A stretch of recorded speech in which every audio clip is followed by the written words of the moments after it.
જય શ્રી કૃષ્ણ મિત્રો.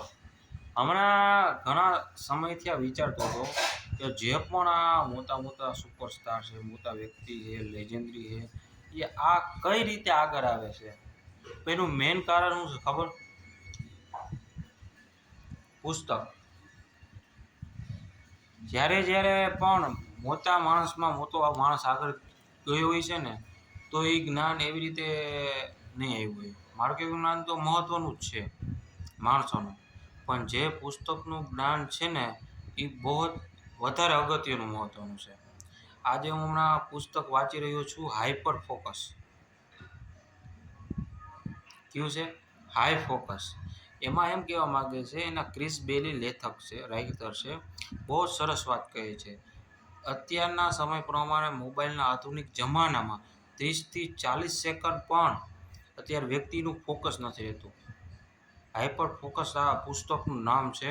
બહુ જ મહત્ત્વની વાત કહે છે આ ભાઈ ક્રિસ બેલી, કે 30થી 40 સેકન્ડ તમારું ફોકસ એક જગ્યાએ નથી રહેતું. કારણ કે અત્યારે આવરણ આજુબાજુના એટલા થઈ ગયા છે ને તમારી પાસે, કે તમારું ફોકસ નથી થતું.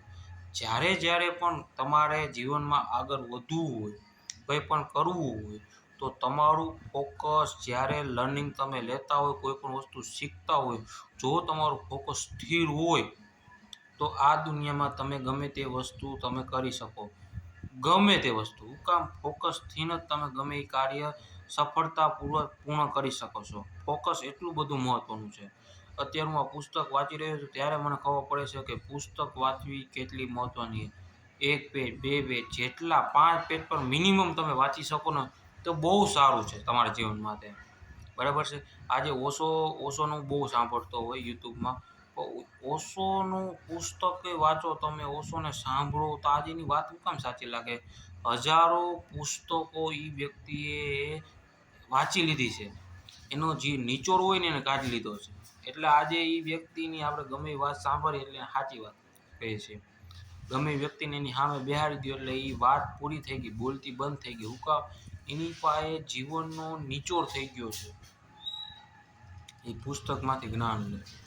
હું એમ નથી કહેતો વાંચ્યા જ રાખો. જેટલો સમય મળે 5 મિનિટ, 10 મિનિટ, 15 મિનિટ, અડધી કલાક મિનિમમ, પણ પુસ્તકનું જ્ઞાન લ્યો. પહેલાં તો તમને શાંતિ મળશે જીવનમાં, કંઈક નવું શીખવા મળશે અને તમારી વાંચનની શક્તિ પણ વધશે. બરાબર છે? Thank you. જય શ્રી કૃષ્ણ.